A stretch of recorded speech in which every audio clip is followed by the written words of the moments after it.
Welcome back. I've made a lot of effort trying to get the panel to fit. It looks a bit of a mess because it's of all the scorching and so on. But ignore that. It's the panel fit that we're interested in here. This will clean up beautifully, and obviously, tacks do look a bit of a mess. But I'm actually going to go see if I can get a decent sort of. See if I can get. Let's just turn the camera slightly.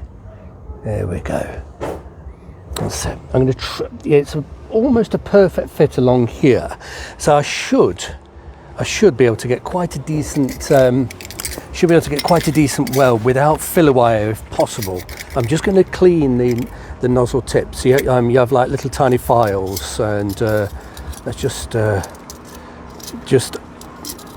nozzle tip gets dirty very easily, and if there's the tiniest little bit of dirt, it upsets the flame. Let me just spend a few seconds just cleaning that, and a little tiny file on the end here. These seconds, save an awful lot of aggravation. There we go. Just get the soot off the head of the nozzle. Let's just pop a tiny little file inside the. There we go. That's it. It just goes inside in the nozzle. That's it. Right. Let me get my gauntlets on. You can't see much of what's going on here because I've zoomed in so much. So forgive my. But once I get the torch going, you'll be able to see reasonably well what I'm doing. So I'm going to have filler wire to hand. I'm just hoping not to have to use it very much. I need to pull my glasses down. Strike up the torch.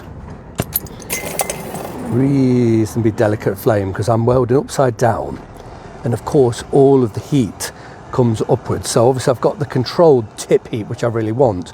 I don't really want all the excessive runoff heat, but I've got that because of where I'm welding upside down here.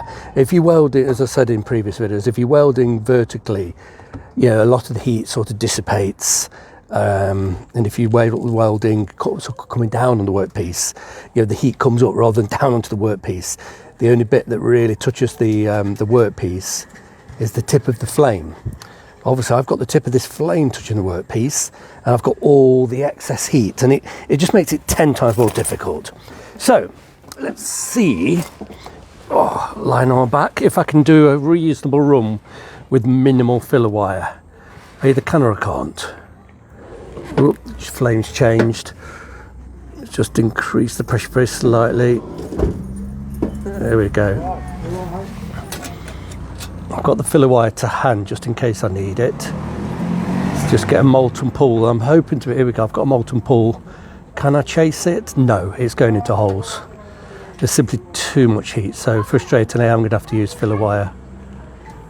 It's just simply, 100% I'll be able to do this without filler wire if I'm working down on the piece rather than up. But never mind.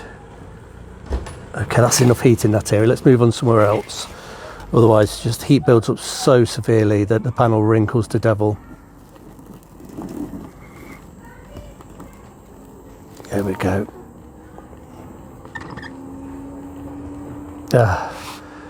I'm stretching a bit much here. I can't really see what I'm doing. I need to get a bit closer. So let's come do a closer piece to me. The flame's still okay.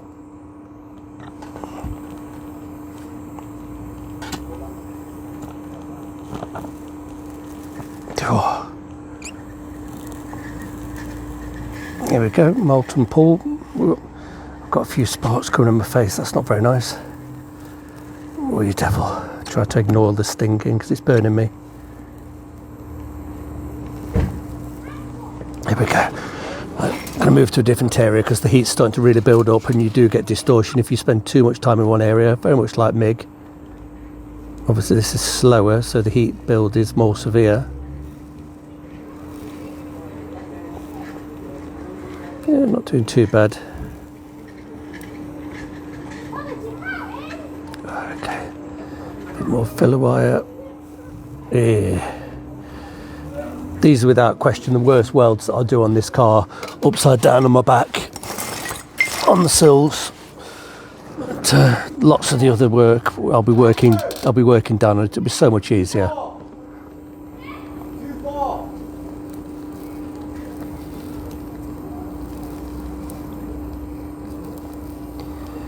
Anyway, it's a nice soft weld, and I'll easily be able to file it and bring the profile back. There we go, it's a nice little run, but I better stop because of the heat build. Let's go back to another area which should have cooled by now.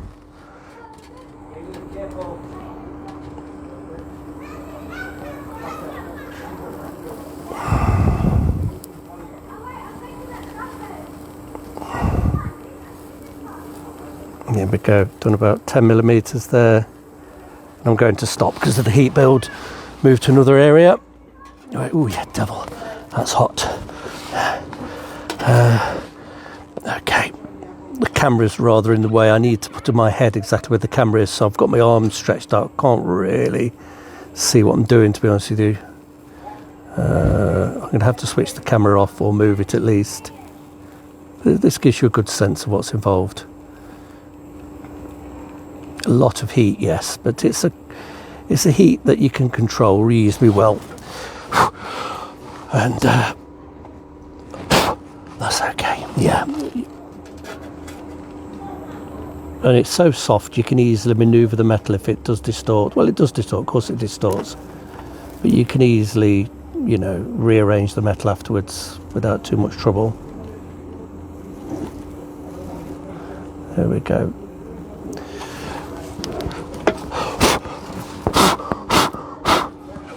Got a flame on the inside of the sill, which I don't really want. It's just the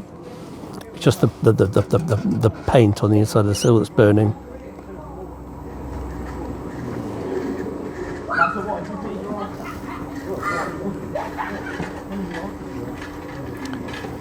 Actually, I've managed quite a decent bit here without filler wire. That's good, just a little bit there. But I've managed about 15-20 millimeters there, just with the molten pool flowing the two together. That's really nice. That's a lovely weld. No filler wire whatsoever there. But there we go. Move somewhere else where it's a little bit cooler. Yeah, it doesn't pay to keep too much heat in one area. You know, you cause awful distortion. You get away with a bit.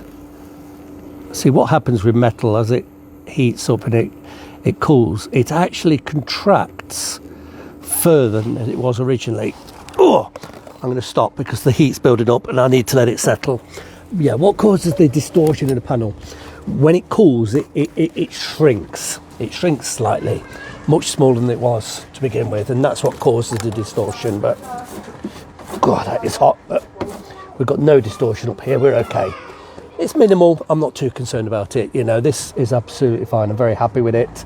You know, these knobs and little hot, they will grind off. And the rest, a lot of it will be done with a file. I won't really need to be grinding it. I'll be doing it with a body file. But I'll come back to that and I'll show you later. But I'm going to get the camera out of the way because it is in my way. I need to be lying right where this camera is to be able to finish this area.